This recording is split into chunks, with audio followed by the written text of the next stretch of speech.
Sore hari ini Tuhan, kami mau kembali datang ke hadirat-Mu Tuhan. Kami mau memuji, memuliakan nama-Mu Tuhan, sebab Engkau yang layak kami tinggikan Tuhan. Oh, kami mau menyembah-Mu Tuhan. Terima kasih Tuhan.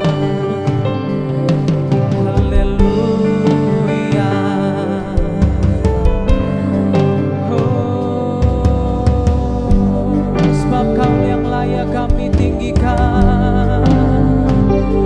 Terima kasih Tuhan.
boleh ada di tempat ini Tuhan.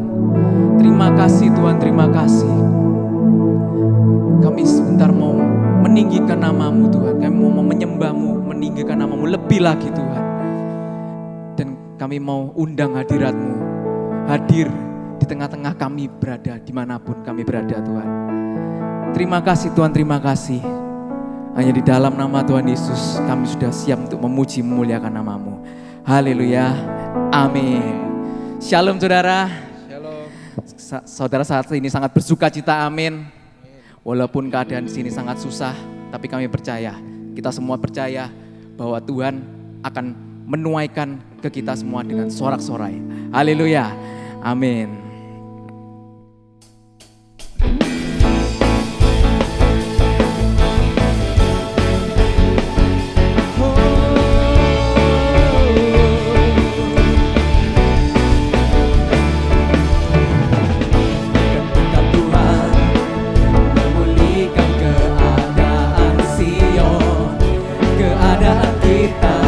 Seperti orang yang bermimpi, waktu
berkasnya.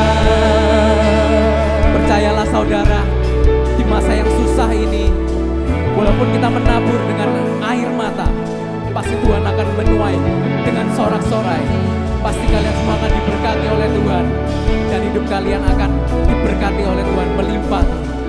Haleluya. Sama-sama kita mau katakan,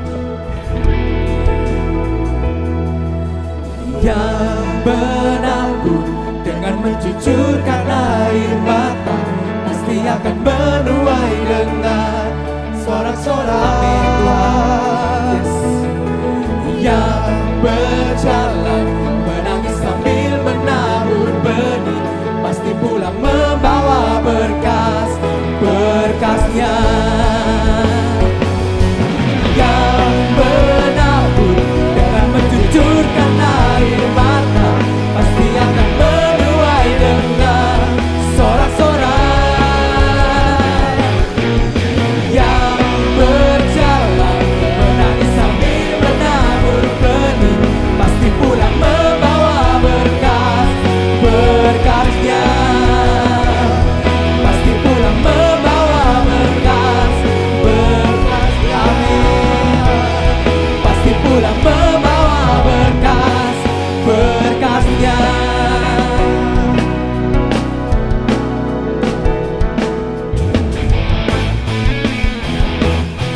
Haleluya. Kita semua di sini untuk menjadi ciptaan baru. Amin. Haleluya.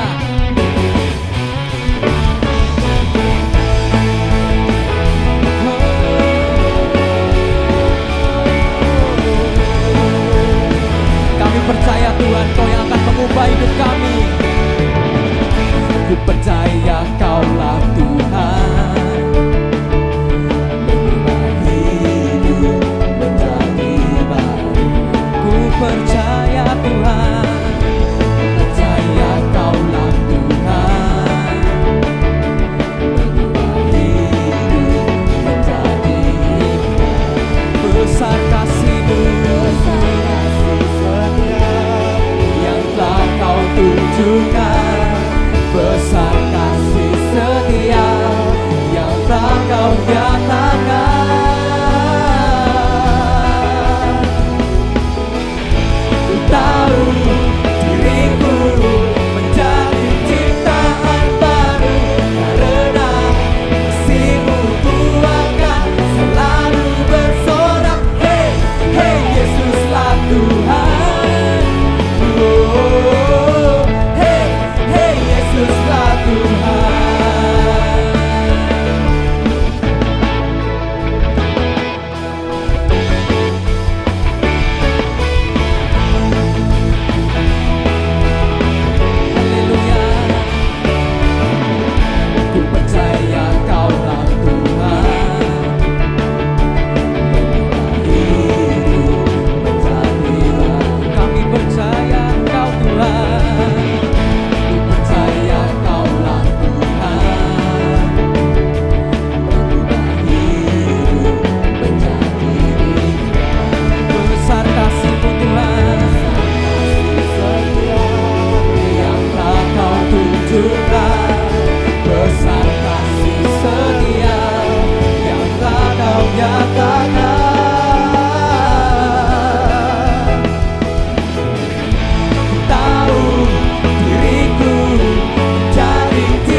bagimu. Kau ubahkan diriku menjadi ciptaan baru, hatiku hidup bagimu. Bagimu sama-sama katakan, ku tahu diriku menjadi ciptaan baru, karena kasih-Mu ku akan selalu bersorak. Hey, hey, Yesuslah Tuhan. Oh, hey, hey, Yesuslah Tuhan. Ku tahu diriku menjadi ciptaan baru, karena kasih-Mu ku akan selalu bersorak. Hey, hey, Yesuslah Tuhan. Oh, hey, hey, Yesuslah Tuhan. Sekali lagi kita mau kata serukan. Hey, hey, Yesuslah Tuhan. Oh, hey, hey, Yesuslah Tuhan.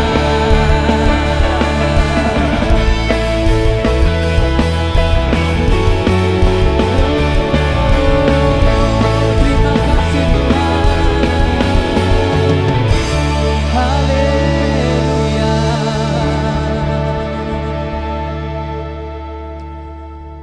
Kami mau naikkan penyembahan kami lagi Tuhan. Sekira lama.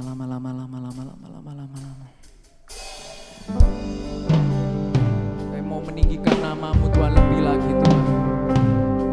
Karena kami cinta Engkau Tuhan. Kami rindu hadirat-Mu Tuhan. Hadir di tengah-tengah kami Yesus. Sekira lama.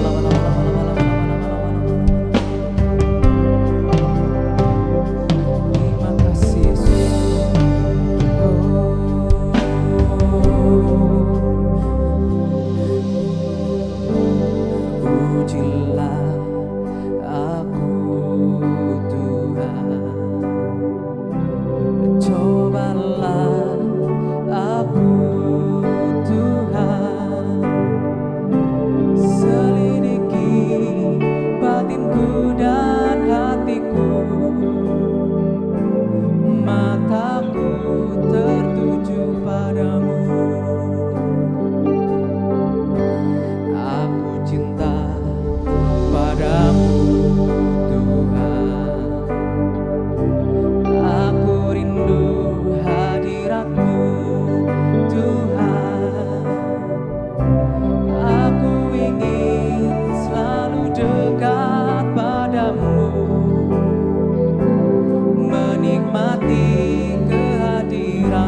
ku agungkan. Kau layak disembah. Kami nyanyi Hosana, Hosana bagi Rajaku yang duduk di tanah.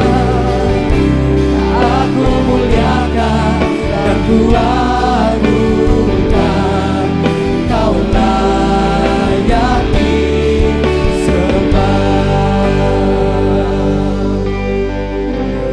Ku nyanyi Hosana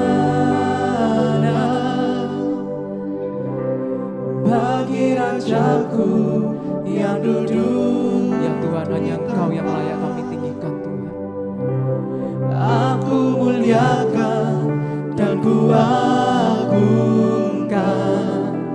Kau layak disembah.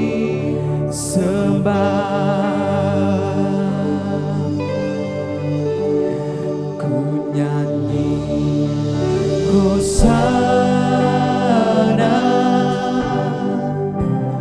bagi Rajaku yang duduk di tahta.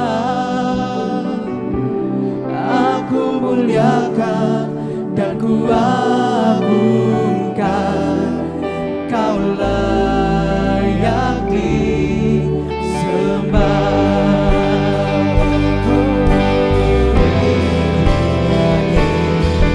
Hosana bagi Rajaku yang duduk di tahta. Aku muliakan dan ku agungkan. Kau layak disembah. Ku nyanyi Hosana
mengucap syukur Tuhan.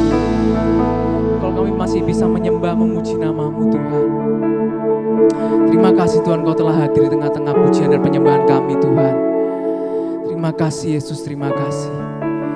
Kami mau serahkan seluruh hidupan kami ke dalam tangan-Mu Tuhan. Dan kami mau serahkan acara selanjutnya hanya di dalam nama-Mu saja Yesus. Terima kasih Tuhan, terima kasih. Hanya di dalam nama Tuhan Yesus kami sudah berdoa dan mengucap syukur. Haleluya, amin. Shalom kaum muda yang diberkati Tuhan. Bagaimana kabar saudara-saudara? Kiranya sukacita dan penyertaan Tuhan melimpah dalam hidup kita semua.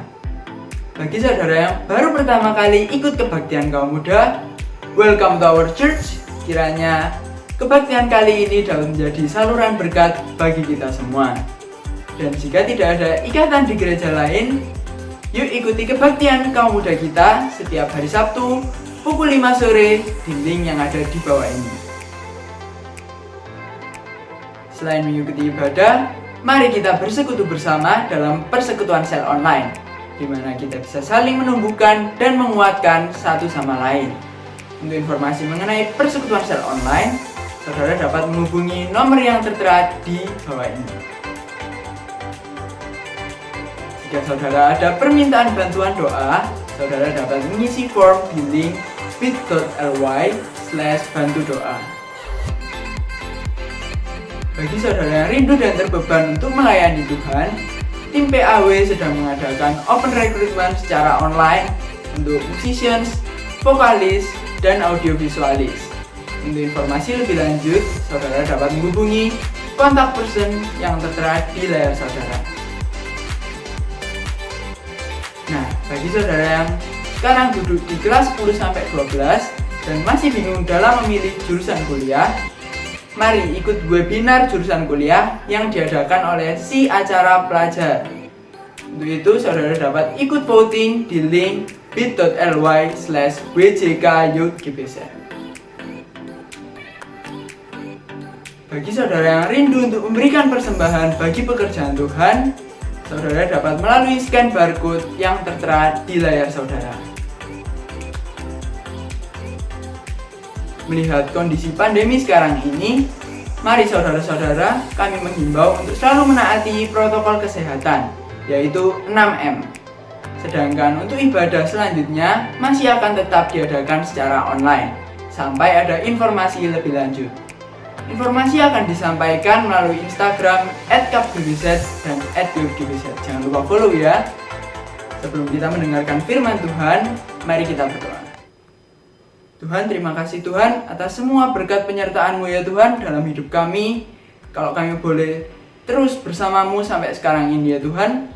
Sekarang kami mau berdoa ya Tuhan buat saudara-saudara kami, teman-teman kami yang sekarang ini mungkin sedang sakit, baik itu sakit COVID atau sakit yang lain ya Tuhan. Biar Engkau yang jamah, Engkau yang sembuhkan. Biar di hari dari ke depan ini anak-anak-Mu ini dapat kembali sehat dan kembali beraktivitas secara normal lagi ya Tuhan. Juga yang mau berdoa ya Tuhan buat pemerintahan di negara kami ya Tuhan, agar semua dapat berjalan lancar dan pemimpin-pemimpin ini dapat Engkau berikan hikmat agar semua keputusan yang diambil, semua tindakan yang diambil itu hanya berasal dari Engkau ya Tuhan, agar semua yang dilakukan dapat sesuai dengan rencana-Mu saja ya Tuhan. Juga yang mau berdoa ya Tuhan, berikan kami iman yang lebih teguh lagi ya Tuhan dalam menghadapi kondisi sekarang ini ya Tuhan, agar pengharapan kami tetap teguh, kami tetap selalu berharap padamu ya Tuhan, biar Engkau yang terus kasih jalan pada kami ya Tuhan. Juga kalau sebentar kami mau mendengarkan firman Tuhan ya Tuhan, tolong jamah mulut hamba-Mu yang akan menyampaikan firman Tuhan ya Tuhan, agar apa yang disampaikan itu semua hanya berasal dari Engkau ya Tuhan. Dan firman Tuhan kali ini dapat menjadi berkat bagi kita semua ya Tuhan. Siapkan hati kami ya Tuhan, agar dapat menerima firman Tuhan ini dengan maksimal ya Tuhan. Terima kasih Tuhan, kami naikkan doa ini di dalam nama-Mu. Terima kasih Tuhan, amin. Demikian informasi dari kami. Selamat beribadah and God bless you.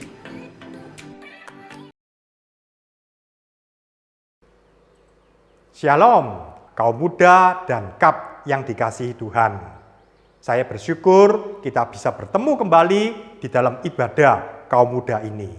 Saya berharap kita semua dalam keadaan sehat, dalam berkat Tuhan, dalam perlindungan Tuhan. Yang percaya katakan amin.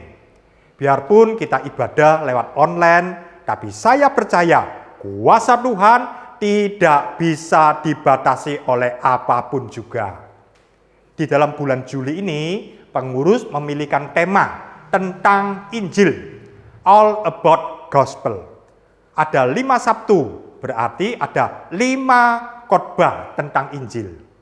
Pertama, Bapak Sikfang menyampaikan tentang unboxing the gospel. Membuka rahasia Injil yang sejati, Injil yang benar. Jangan sampai kita disesatkan oleh Injil-Injil yang lain. Hal ini penting, sebab Injil sejati memiliki kuasa yang besar untuk mengubah, untuk menyelamatkan setiap manusia yang percaya. Oleh karena itu, Saudara Peter menyampaikan judul The Power of Gospel. Sedangkan Sabtu ketiga disampaikan oleh Bapak Benny tentang The Heart of Gospel, di mana ini adalah inti Injil, yaitu kasih Bapa kepada umat manusia. Kemudian kita yang sudah menerima kasih Bapa itu, kita meneruskan kepada sesama kita. Kemudian Saudara Seva menyampaikan tentang a living gospel, di mana kita sebagai orang-orang percaya itu seperti kota di atas bukit, tidak mungkin tersembunyi. Semua orang melihat siapakah kita. Kita adalah terang dunia yang memberi efek kepada dunia ini. Saudara dan saya adalah garam dunia yang memberikan dampak kepada sekitar kita.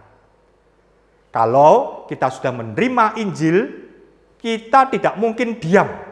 Oleh karena itu, hari ini saya akan menyampaikan judul I am not ashamed of the gospel. Lewat khotbah ini, maka kita dibangkitkan belas kasihan kita kepada jiwa-jiwa. Roh Kudus mendorong saudara dan saya untuk melangkah menyampaikan Injil kepada sesama kita. Dan kita akan diajak untuk mempraktekkan kuasa Allah yang luar biasa. Khotbah ini penting, sebab menurut data, ternyata tidak sampai 10% saja orang Kristen yang memberitakan Injil. Ini adalah satu keadaan yang memprihatinkan.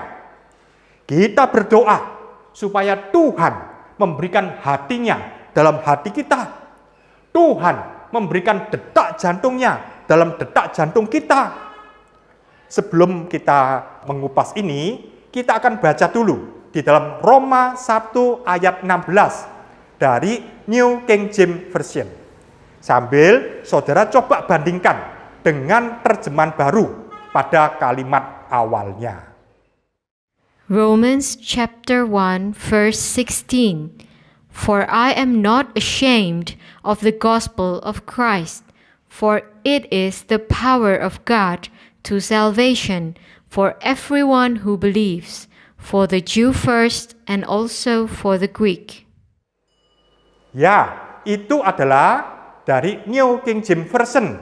Sedangkan dari King James Indonesia, Roma 1 ayat 16 berbunyi, sebab saya tidak malu akan Injil Kristus, karena Injil adalah kuasa Allah yang menyelamatkan untuk setiap orang yang percaya, pertama-tama untuk orang Yahudi dan juga untuk orang Yunani.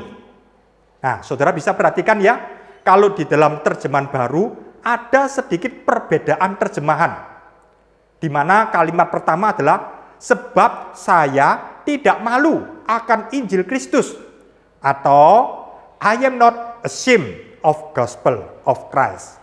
Nah, ini menjadi judul khotbah kita. Ada 4 pokok yang akan saya bahas.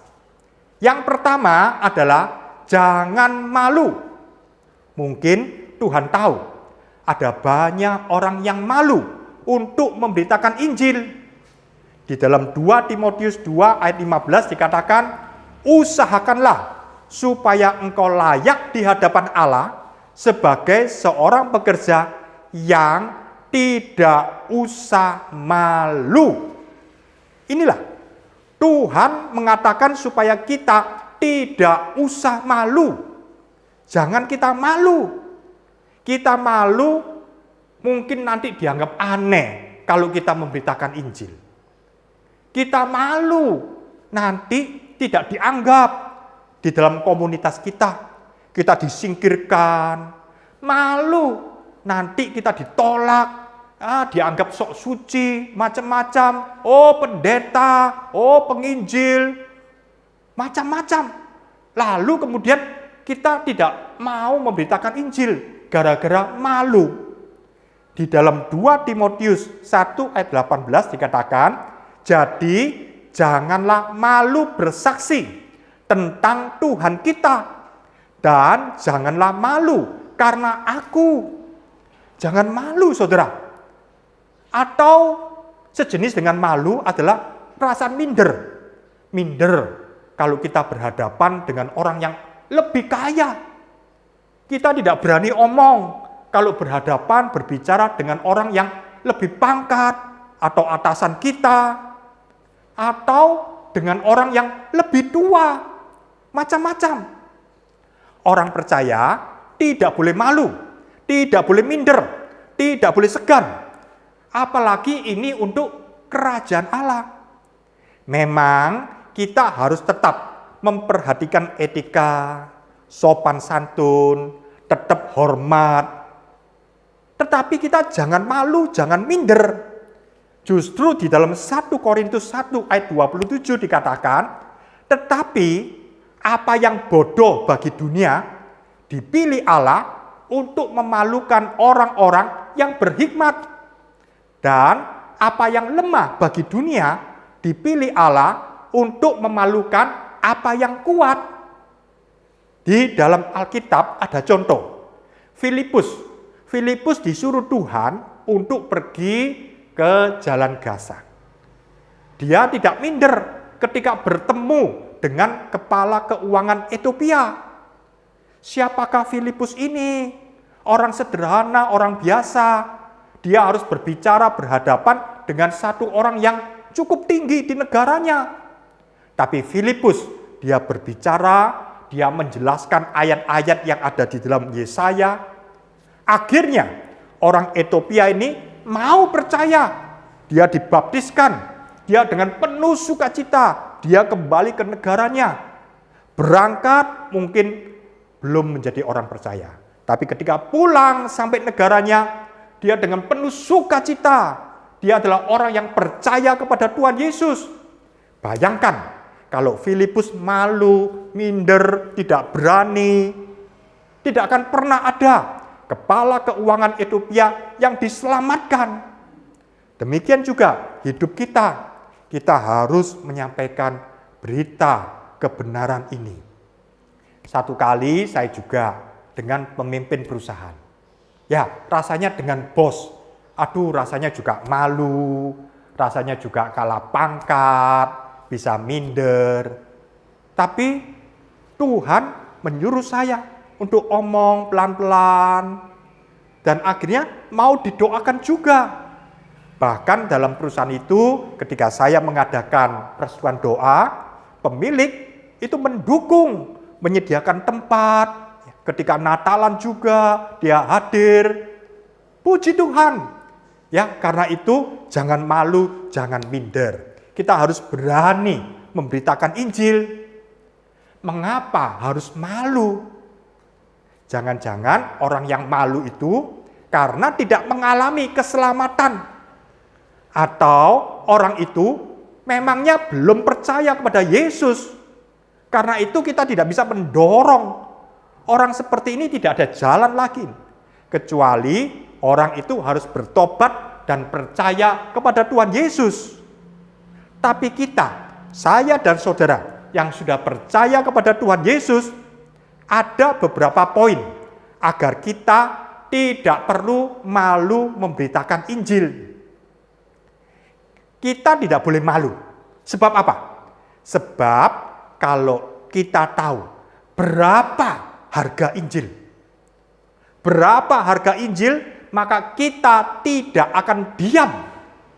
Di dalam 1 Petrus 1 ayat 18 sampai 19 dikatakan bahwa kita ditebus bukan dengan barang yang fana, bukan pula dengan emas atau perak, melainkan dengan darah yang mahal. Kita harus tahu bahwa Injil ini adalah barang yang berharga. Maaf, saya umpamakan Injil ini adalah barang yang sangat berharga, sangat bernilai. Saya gunakan ungkapan ini supaya saudara bisa mengerti. Kalau kita menjajakan satu barang yang sederhana, ya mungkin orang meremehkan. Tapi kalau kita menjajakan satu barang yang mahal, yang mewah, bahkan ini cuma-cuma, luar biasa, kita tidak akan malu, saudara. Kalau kita menjajakan 1 kilogram emas, apakah kita malu? Bahkan itu adalah cuma-cuma 1 ton emas, oh luar biasa. Atau 1 gonong emas, wow luar biasa. Bahkan Injil ini seharga lebih dari isi dunia ini. Kalau kita tahu barang apa yang kita berikan kepada sesama kita, kita tidak akan pernah malu. Kita tidak malu sebab apa? Sebab kita tahu kuasa yang menyertai kita itu kuasa yang besar. Bahkan ini kuasa yang terbesar di dalam alam semesta ini. Kita baca di dalam Matius 28 ayat 18 sampai 20. Yesus mendekati mereka dan berkata, "Kepadaku telah diberikan segala kuasa di sorga dan di bumi." Ini adalah kuasa yang terbesar di alam semesta ini. Ini kuasa yang lebih besar dan mengalahkan alam maut. Ini kuasa yang terbesar yang mengalahkan kepala ular. Iblis diremukkan, luar biasa. Kalau kita tahu kuasa ini yang menyertai kita, apakah kita harus malu? Secara dunia, duta besar suatu negara diutus ke negara yang lain. Duta besar itu datang dan kemudian dia mengerjakan segala tugasnya di bawah kuasa negara yang mengutusnya. Kita adalah duta besar dari kerajaan sorga.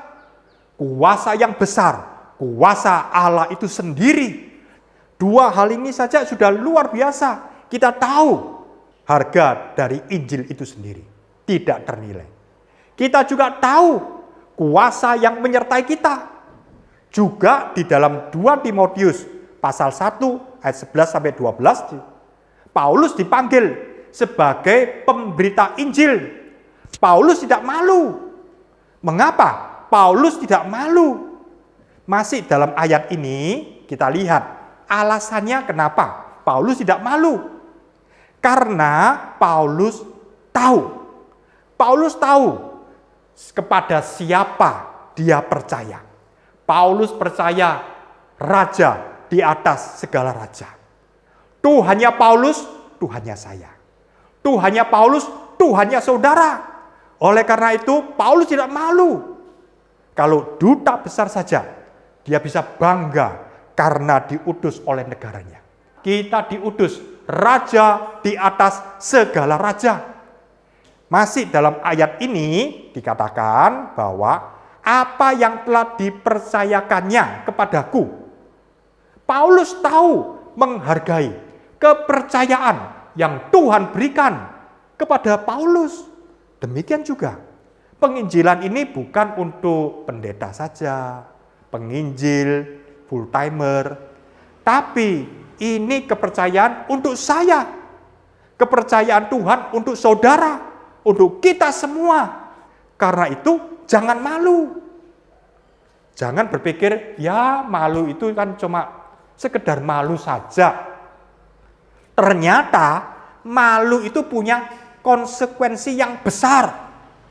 Di dalam Markus 8 ayat 38 dikatakan, sebab barang siapa malu karena aku dan karena perkataanku di tengah-tengah angkatan yang tidak setia dan berdosa ini, dikatakan anak manusia pun akan malu karena orang itu apabila ia datang kelak dalam kemuliaan Bapaknya diiringi malaikat-malaikat kudus.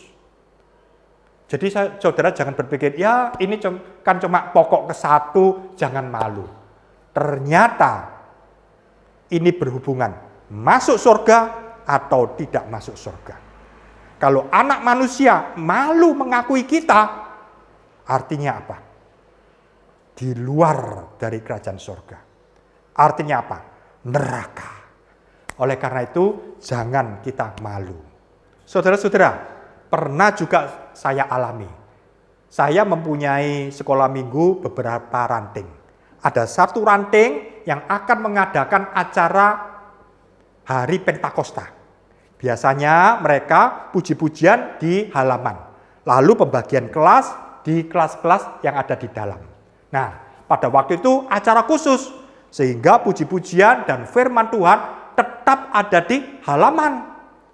Lalu yang ditunjuk oleh pengurus atau guru-guru yang menyampaikan firman Tuhan adalah saya.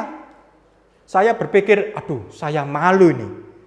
Ini bukan berbicara kepada anak-anak saja, tapi juga kepada orang tua, ibu-ibu, bapak-bapak yang mengantar, atau juga suster-suster dan semua pengantar. Saya, malu. Tapi saya berdoa, Tuhan, saya tidak boleh malu, karena saya adalah anakmu. Oleh karena itu, ketika saya pada hari H, saya menyampaikan firman Tuhan, saya tidak malu. Justru saya melihat, kalau saya menyampaikan firman Tuhan, bukan hanya untuk anak-anak sekolah minggu, tapi ini juga untuk ibu-ibu, bapak-bapak, pengantar-pengantar, semuanya. Ini satu kesempatan yang luar biasa. Saya tidak malu. Pada waktu itu, acara Hari Pentakosta, mungkin ada yang menangis, ya, mereka bertobat. Secara manusia bisa malu. Tetapi hadirat Tuhan, kuasa Tuhan. Oleh karena itu, kita jangan malu. Kita akan masuk di dalam pokok yang kedua. Jangan takut. Ini manusiawi kalau kita takut. Ini wajar. Kita takut, kita khawatir, kita cemas. Seperti murid-murid dalam Yohanes 20 ayat 19, pada waktu Yesus ditangkap, Yesus diadili, Yesus disalib, murid-murid juga takut. Mereka sembunyi. Mereka tidak berani keluar. Ini wajar. Kalau kita mendengar berita yang menakutkan, kita juga cemas, khawatir. Kalau ada ancaman, ada teror, kita juga takut. Ini wajar, manusiawi. Kalau ada penginjil, kemudian dihukum atau kemudian dibunuh karena Injil, kita juga takut. Ini adalah wajar. Tetapi Tuhan berkata, dalam Matius 10 ayat 28 dikatakan, dan janganlah kamu takut kepada mereka yang dapat membunuh tubuh. Jangan takut, kata Tuhan. Termasuk juga takut kalau tidak bisa berkata-kata. Waduh, saya khawatir ini. Saya tidak pinter omong ini. Saya takut. Takut nanti kalau ditanyai, didebat, wah saya tidak bisa jawab. Wajar, saya pun juga demikian. Apalagi saya tidak pandai berkata-kata. Macam-macam dalam pikiran kita yang membuat kita takut. Jangan takut. Kalau kita mungkin tidak pandai bicara, seperti saya, berhadapan dengan orang. Di dalam Matius 10 ayat 19-20 dikatakan, karena semuanya itu akan dikaruniakan kepadamu pada saat itu juga. Karena bukan kamu yang berkata-kata, melainkan roh Bapakmu. Jangan takut, jangan malu. Apalagi mungkin saudara pernah beberapa kali ditolak, diusir, dihina, dibully, macam-macam. Bagi sebagian orang ini menjadi satu ketakutan.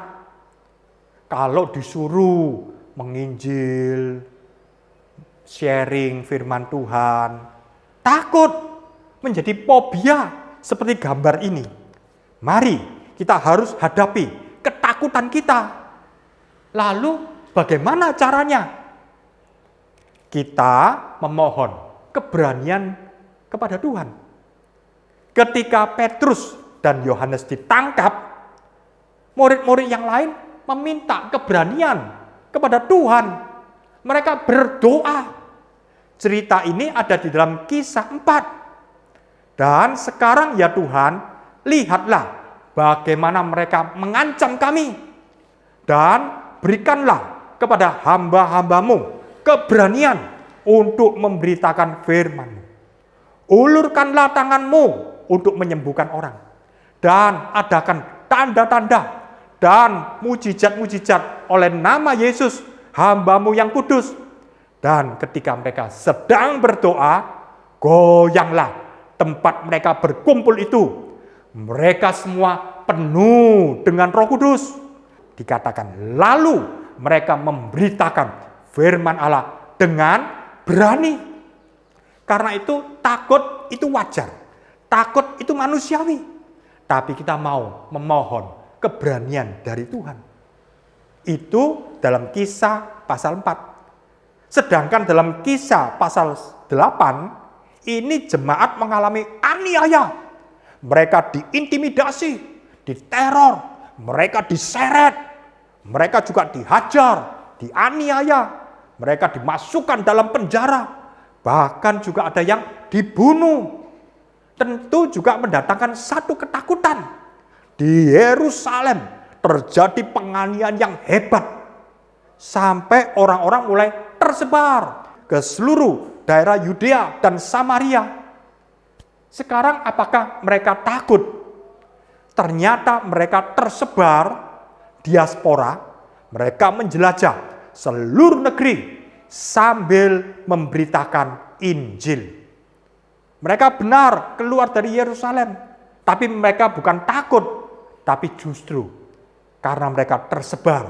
Injil pun juga tersebar ke seluruh Yudea dan Samaria, bahkan daerah-daerah yang lebih jauh. Kalau di awal khotbah, tadi kita sudah baca 2 Timotius 1 ayat 8. Jadi janganlah malu bersaksi. Ini ternyata sebelumnya ada ayat yang luar biasa, yaitu ayat 7. Dikatakan, sebab Allah memberikan kepada kita bukan roh ketakutan, melainkan roh yang membangkitkan kekuatan, kasih, dan ketertiban. Allah tidak memberikan roh ketakutan.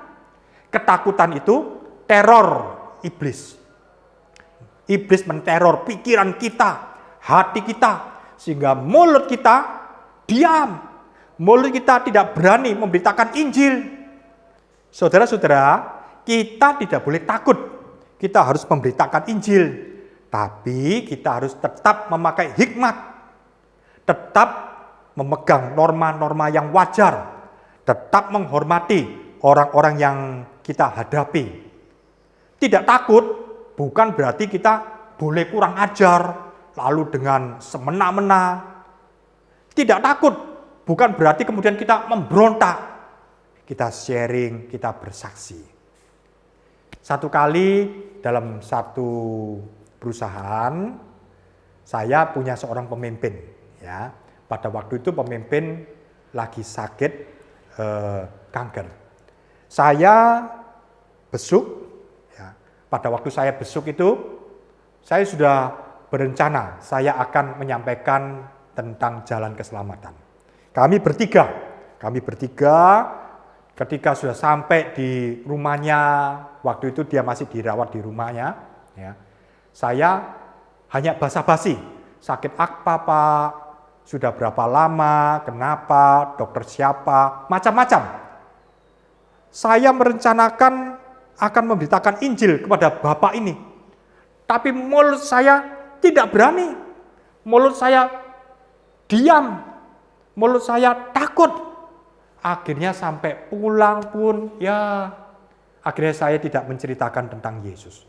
Di situ saya sedih, saya susah. Kenapa? Saya malu, saya takut. Kenapa saya tidak berani?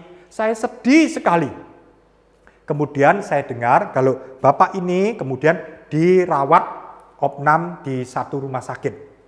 Saya bertekad, Tuhan, saya mau menceritakan bahwa Tuhan itu baik. Yesus itu juru selamat. Saya bertekad. Kemudian kami pergi ke rumah sakit. Dan ketika saya sampai, di situ banyak juga teman-teman yang lain. Mereka juga besuk. Di dalam hati saya, Tuhan beri kesempatan. Tuhan kau tahu saya takut, saya tidak berani Tuhan. Lalu tiba kesempatannya ketika kami mau pulang sama-sama. Lalu saya berbicara, Pak, Tuhan Yesus itu baik.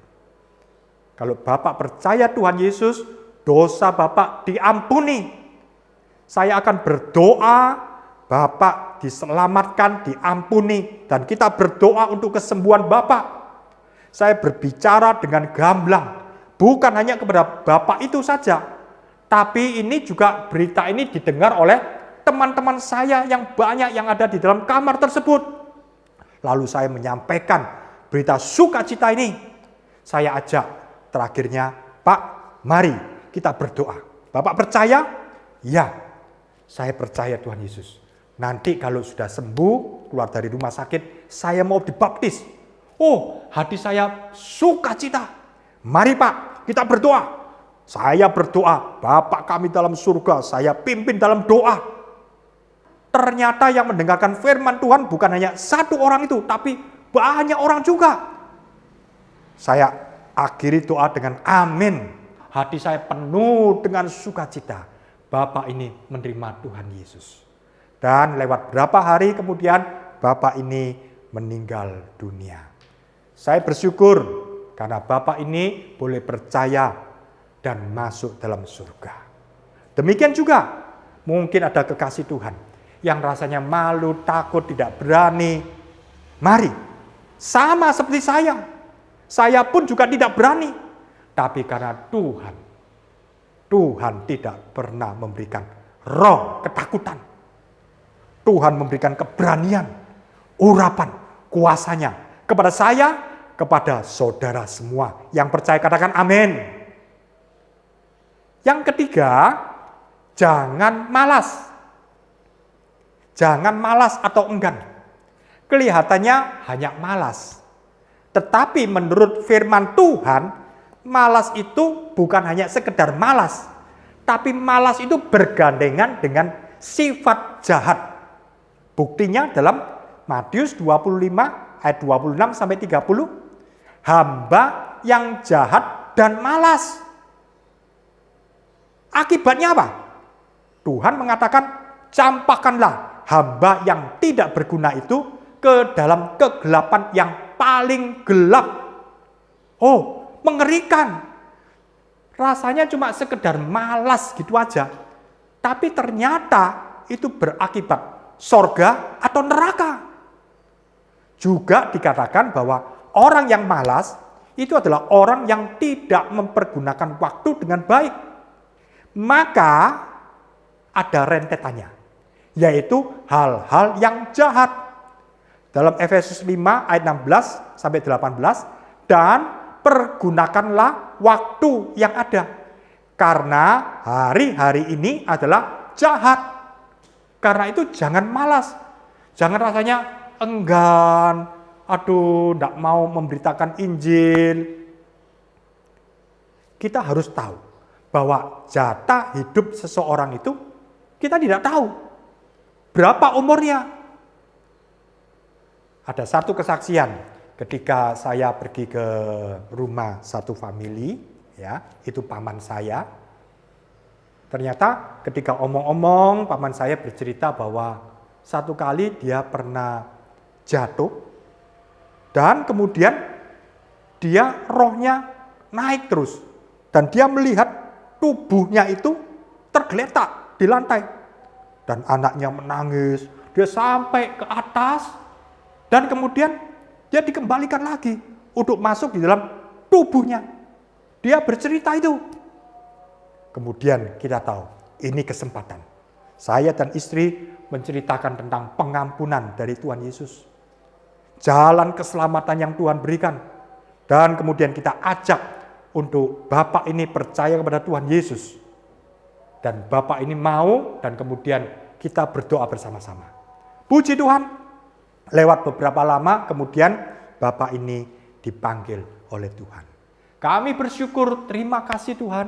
Tuhan memberi timing yang tepat.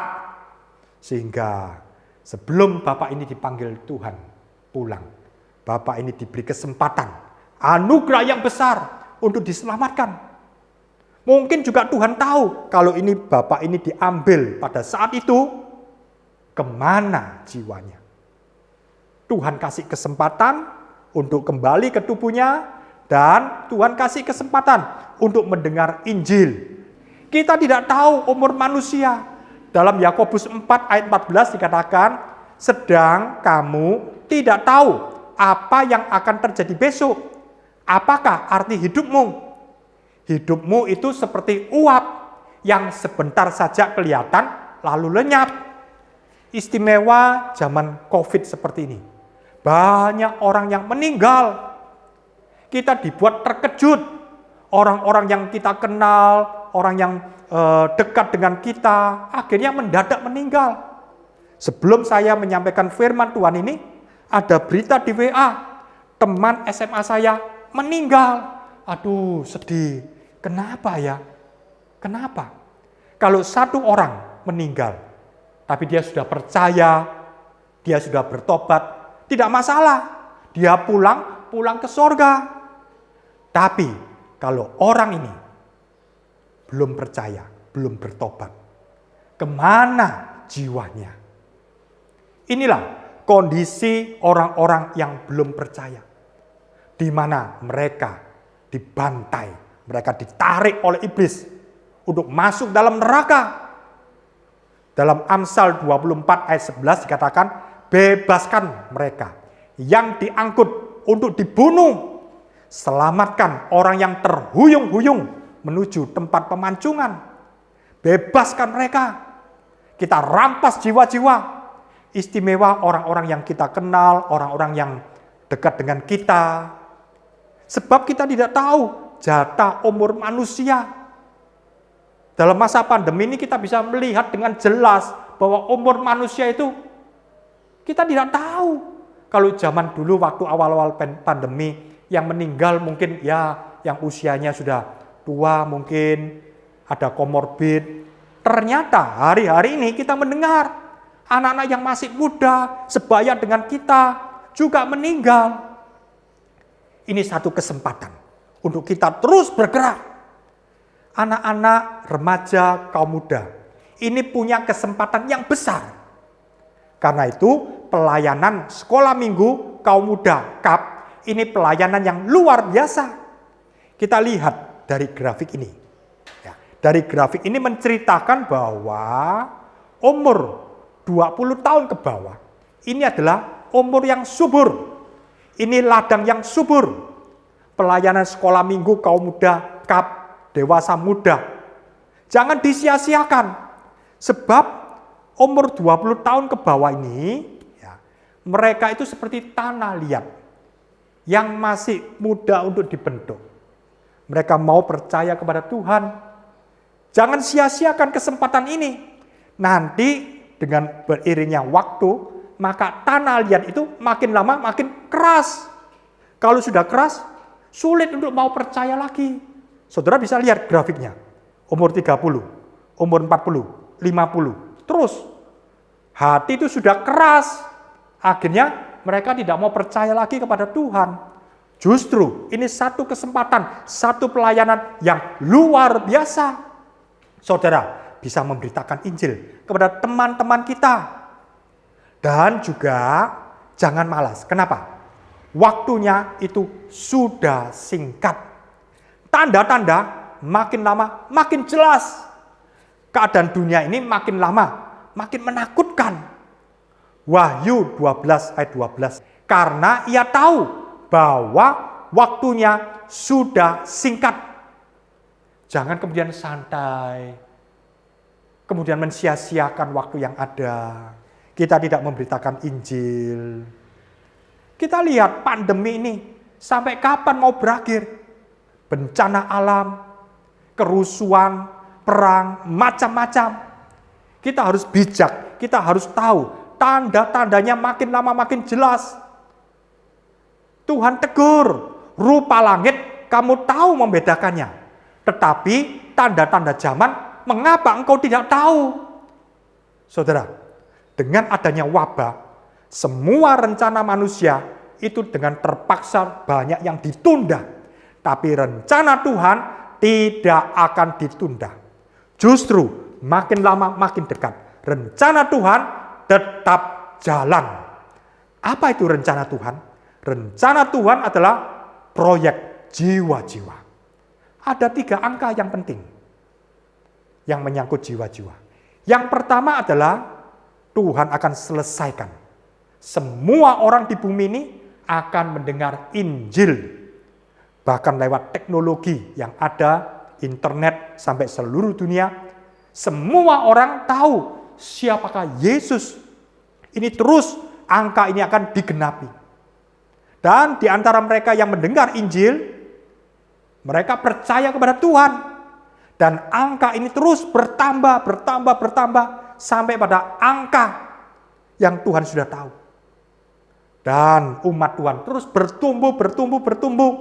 Dan Tuhan tahu ada 144.000 orang yang terus bertumbuh dan menjadi sempurna seperti Yesus. Inilah proyek Allah di muka bumi untuk menyelesaikan 3 angka ini. Karena itu kita harus terus berjuang memberitakan Injil. Di jam yang terakhir ini, Allah juga masih keluar untuk mencari pekerja. Pastikan saya menanggapi. Pastikan setiap saudara meresponi panggilan Tuhan ini. Inilah jam yang terakhir. Jangan sia-siakan. Ini adalah kesempatan yang terakhir Tuhan akan genapkan. Justru Tuhan akan mengurapi setiap saudara yang mau berani melangkah memberitakan Injil. Kita akan coba mendengarkan satu sharing dari teman kita, Saudara Brian, yang akan bersaksi di mana dia bersaksi kepada seseorang. Shalom, saudara-saudara semua yang dikasihi oleh Tuhan. Pada hari ini saya ingin berbagi pengalaman yang pernah saya lakukan dalam bersaksi.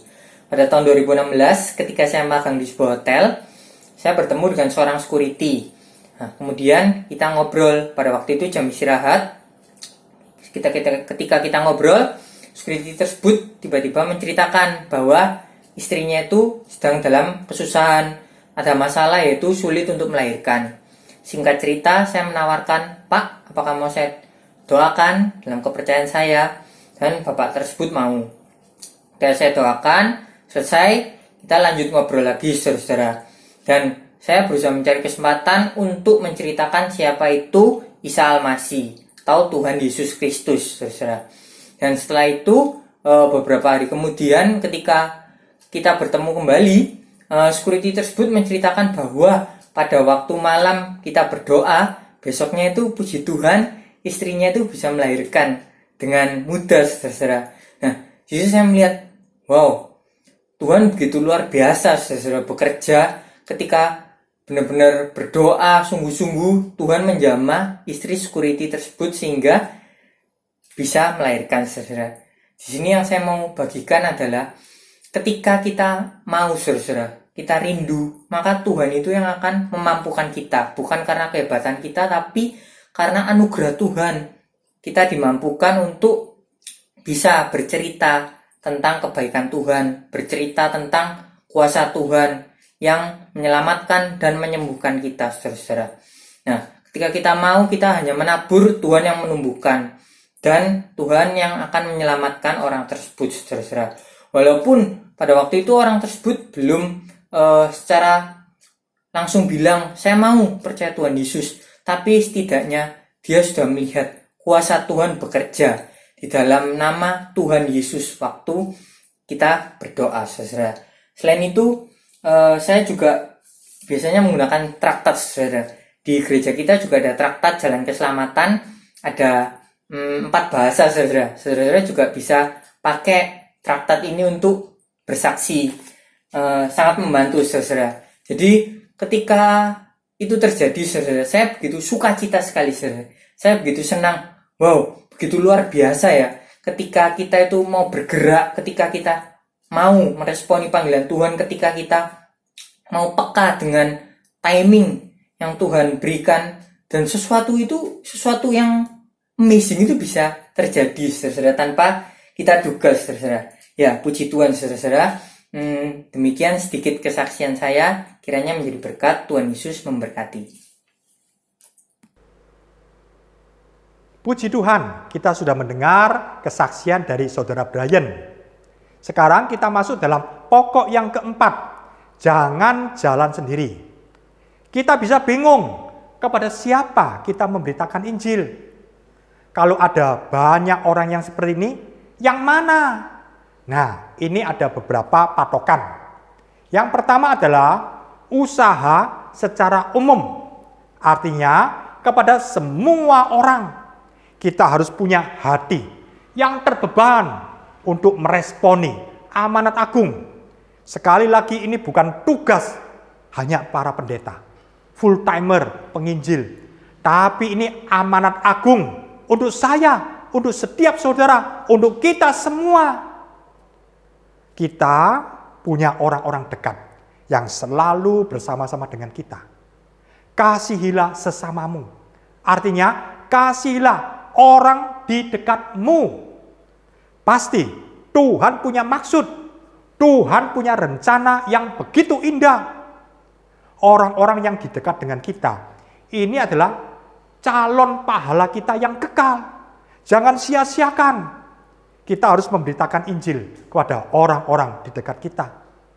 Juga dalam komunitas kita, baik kita di rumah, di lingkungan, di sekolah, di kampus, di mana-mana. Itu adalah tempat atau jatah yang Tuhan berikan buat setiap kita. Saudara-saudara yang sudah bekerja, ini juga tempat pelayanan kita. Ini adalah orang-orang yang selalu bersama dengan kita. Satu kali di tempat kerja, ketika saya akan mengangkat satu barang, saya masukkan dalam mobil. Kemudian ada satu orang yang menolong, ya. Ketika kami angkat itu mesin pompa, ya, ke mobil saya untuk saya bawa ke bengkel, ya. Saya angkat, dia tolong. Saya lihat, oh, saya perlu memberi alas. Saya ambil koran dan kemudian saya buka koran itu supaya mobil saya tidak kotor. Kemudian ketika koran sudah terbuka, pas itu kok ada foto atau gambar yang tidak baik, ya. Terus orang itu berkata, wah, Pak Guancun senengnya, ya, gambar-gambar seperti begini. Ya itu kan kebetulan. Itu koran saya juga ambil, kemudian saya buka dan kebetulan ada gambar yang tidak baik. Lalu dia dengan bergurau, dia katakan, wah, Pak Guancun juga senang gambar ini. Lalu saya berkata, iya Pak, saya senang gambar-gambar seperti itu. Tapi itu 40 tahun yang lalu. Tapi kemudian saya percaya Tuhan Yesus, saya berubah. Saya dilepaskan. Dulu saya terikat oleh gambar-gambar porno seperti itu. Tapi ketika Yesus mengampuni saya diampuni, saya dilepaskan. Saya bebas. Terus bapaknya bilang begini, iya, Pak Guancun kan seorang pendeta, ya bisa saja. Loh, bukan karena pendeta atau tidak, Pak. 40 tahun yang lalu, saya percaya Tuhan Yesus ketika saya masih remaja, masih SMP. Itu bukan karena saya kuat, saya dicengkram oleh keinginan, hawa nafsu. Tapi Tuhan melepaskan saya. Orang itu mendengarkan. Dia tahu Yesus juru selamat. Yesus pelepas dosa. Kita bisa bersaksi lewat kejadian-kejadian seperti itu. Dan kemudian orang itu akrab dengan saya. Saya senang, ini satu kesempatan untuk memberitakan Injil. Macam-macam saudara bisa memberitakan Injil. Ini juga usaha secara khusus. Seperti di dalam Yohanes 1 ayat 41, Andreas bertemu dengan Simon, yaitu Petrus. Simon berkata, kami telah menemukan Mesias. Tidak akan pernah ada Rasul Petrus yang begitu indah kalau Andreas tutup mulut.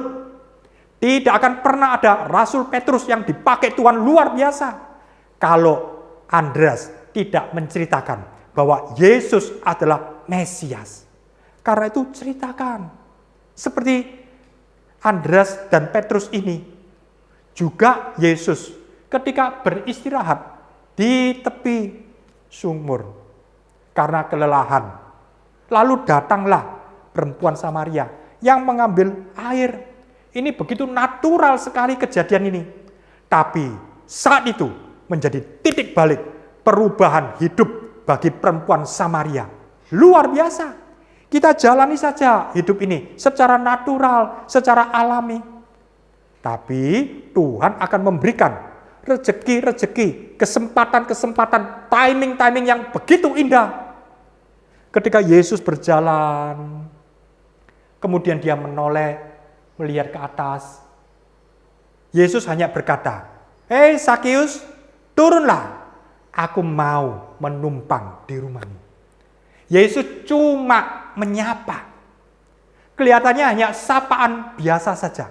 Tapi ini menjadi titik balik Sakius berubah. Hidupnya menjadi baru. Luar biasa. Natural sekali, saudara. Demikian juga dalam hidup kita. Seperti gadis budak Naaman ini. Dia sudah jauh dari orang tuanya, dari negaranya. Dia sebagai budak. Tapi dia mengerjakan, dia penuh belas kasihan. Kenapa ya? Tuannya itu penuh dengan kusta. Kalau di luar memakai baju kebesaran, orang mungkin tidak lihat. Tapi ketika di rumah pakai baju biasa, dia bisa lihat. Tubuhnya penuh dengan kusta. Perempuan ini punya belas kasihan.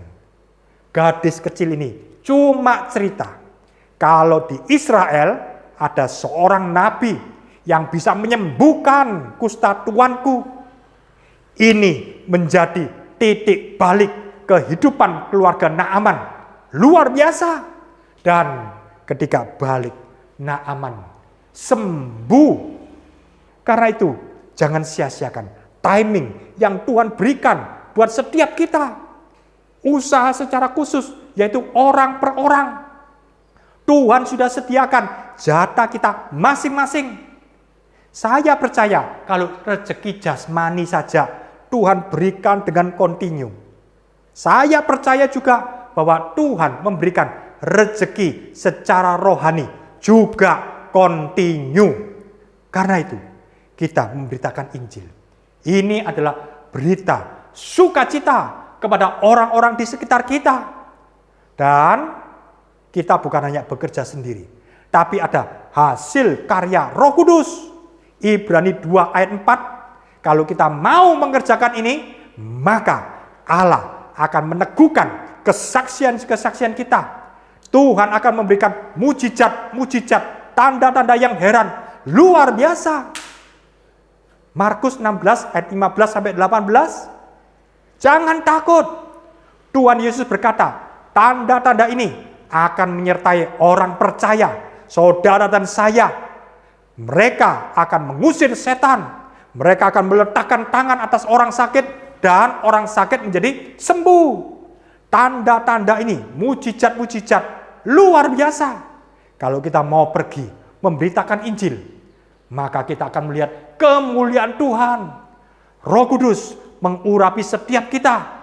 Ketika kita menyampaikan kabar baik, ada otoritas, orang yang sengsara dipulihkan. Kita merawat hati-hati orang yang remuk. Kita membebaskan para tawanan. Kita melepaskan orang-orang yang diikat oleh dosa. Kita membebaskan mereka yang terbelenggu, dicengkram oleh setan. Ini semua adalah karya Roh Kudus. Istimewa zaman COVID seperti ini. Ini satu kesempatan. Kalau kebaktian-kebaktian di gereja terbatas, tapi rencana Tuhan tetap jalan. Kalau sekarang KKR di lapangan dengan orang banyak, ini tidak bisa dilakukan. Ini menjadi terbatas, tapi Roh Kudus tidak terbatas. Saya percaya ini adalah kesempatan untuk Tuhan bergerak lewat pribadi demi pribadi, lewat data. Orang yang percaya itu 15% diselamatkan gara-gara KKR. Bagaimana yang 85%? 85% orang percaya itu diselamatkan karena penginjilan pribadi demi pribadi. Saya ulangi sekali lagi. Kalau KKR yang besar, yang penuh dengan urapan, itu menyelamatkan 15% orang Kristen. Tapi 85% orang Kristen diselamatkan karena one by one. Satu demi satu, pribadi demi pribadi. Kalau KKR yang luar biasa Tuhan begitu urapi, Tuhan memakai bonke, Tuhan memakai penginjil-penginjil yang luar biasa.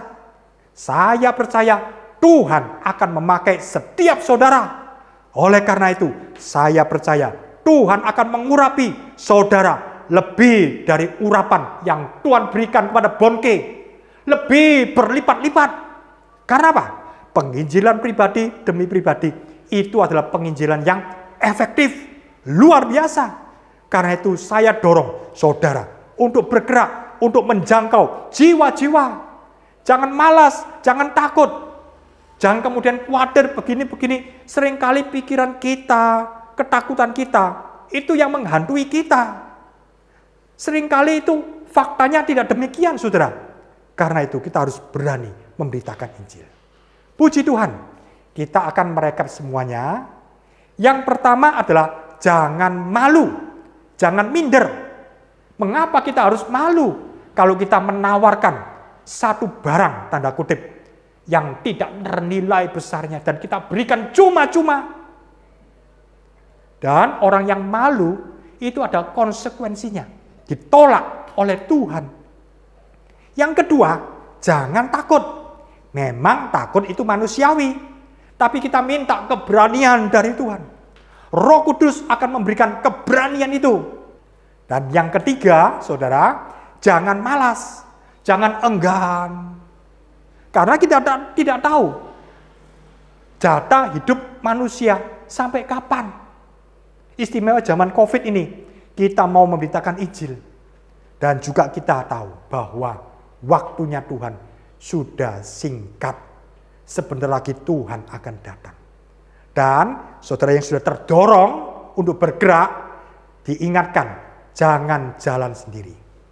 Ada usaha secara umum, ada usaha secara khusus, dan kita tahu semua karena Roh Kudus mengurapi saya.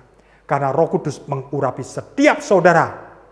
Banyak alasan, tapi cuma ada satu pilihan, yaitu mau atau tidak. Karena itu saya dorong setiap saudara untuk mau bergerak. Ini aku Tuhan, utuslah aku. Sekeliling kita, sesama kita, untuk kita memberitakan Injil, kabar sukacita. Maka saya percaya kegerakan rohani akan bekerja dengan dahsyat, tanda-tanda heran akan luar biasa. Dan ketiga angka itu akan digenapkan, Yesus turun. Dan kemudian kita naik ke sorga, kita diangkat ketemu dengan Tuhan Yesus. Tuhan memberikan mahkota kepada saya, Tuhan memberikan mahkota kepada setiap saudara. Luar biasa, ada sukacita dalam kerajaan sorga. Haleluya. Mari saudara, saya ajak saudara untuk menyanyikan satu lagu ini, supaya kita semua didorong, kita punya belas kasihan kepada jiwa-jiwa. Haleluya.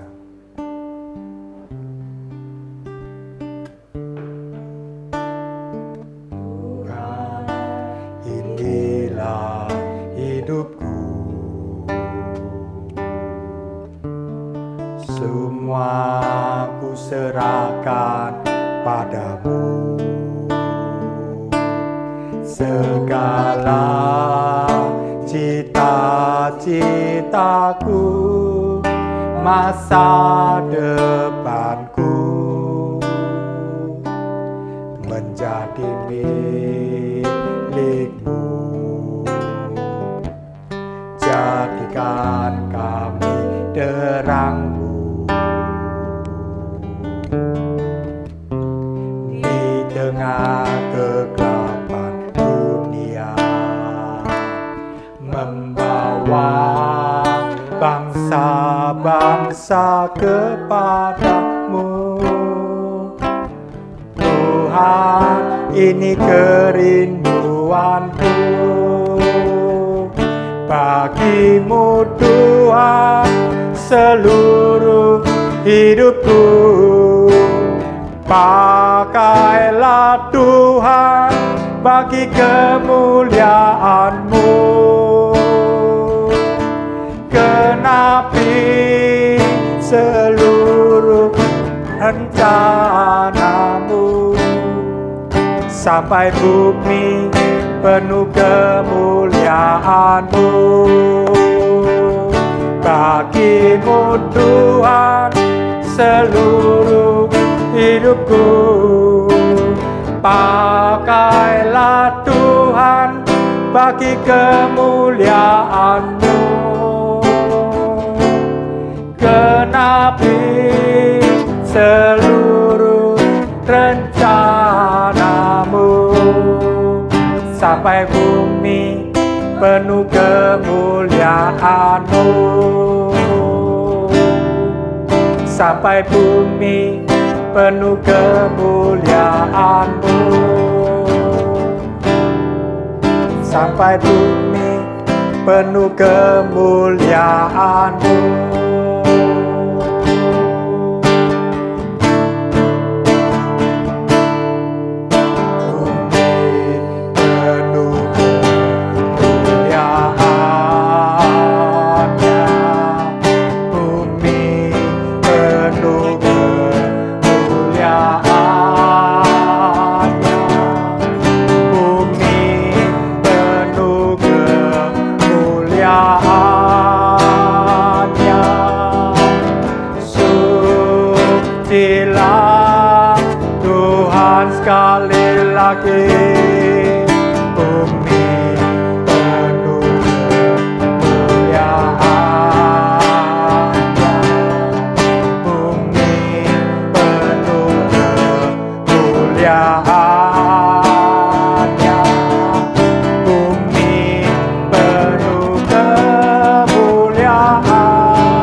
Saudara-saudara semua, mungkin ada yang di antara saudara belum percaya Tuhan Yesus dengan sungguh-sungguh.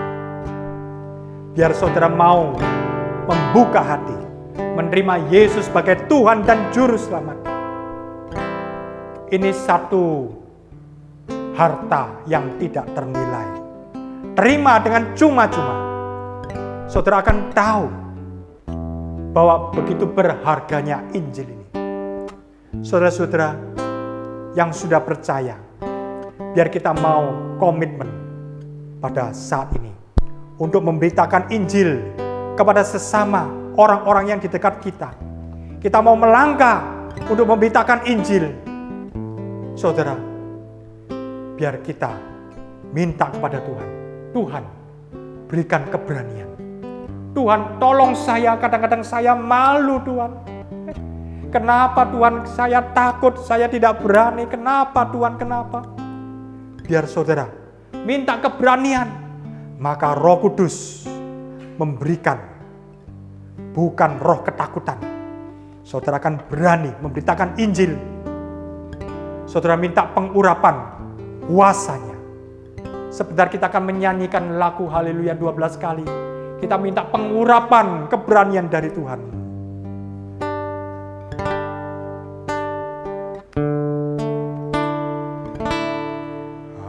Haleluya, haleluya, haleluya, haleluya, haleluya, haleluya, haleluya, haleluya, sama-sama. Haleluya,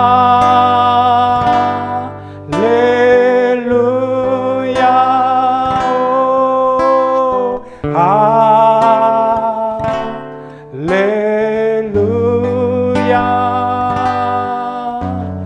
haleluya, haleluya,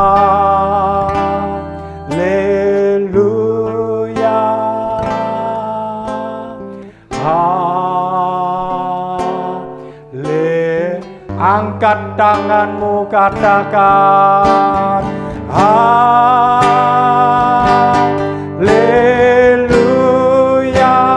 oh, haleluya,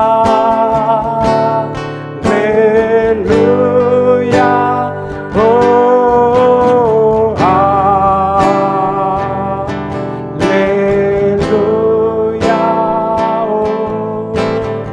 oh, terima urapan Tuhan. Angkat tanganmu. Kuasa Tuhan dinyatakan. Urapannya bekerja di tengah-tengah kita. Terus berdoa.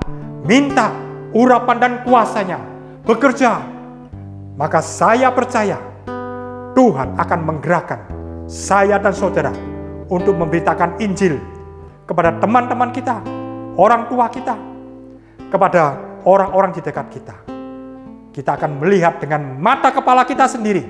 Mujizat, kuasa, kesembuhan dinyatakan. Luar biasa. Kita akan mengakhiri kebaktian ini. Kita angkat tangan kita. Biarlah berkat dari Allah Bapa, anugerah dalam Tuhan Yesus Kristus, persekutuan dalam Roh Kudus, limpah dalam kehidupan kami semua. Mulai dari saat ini sampai Maranatha Tuhan datang kembali. Yang percaya katakan, amin. Tuhan memberkati. Puji Tuhan. Saya yakin saudara semua diberkati oleh firman Tuhan. Amin saudara. Sebelum kita mengakhiri ini, kita mau nyanyikan lagu ini sekali lagi. Haleluya.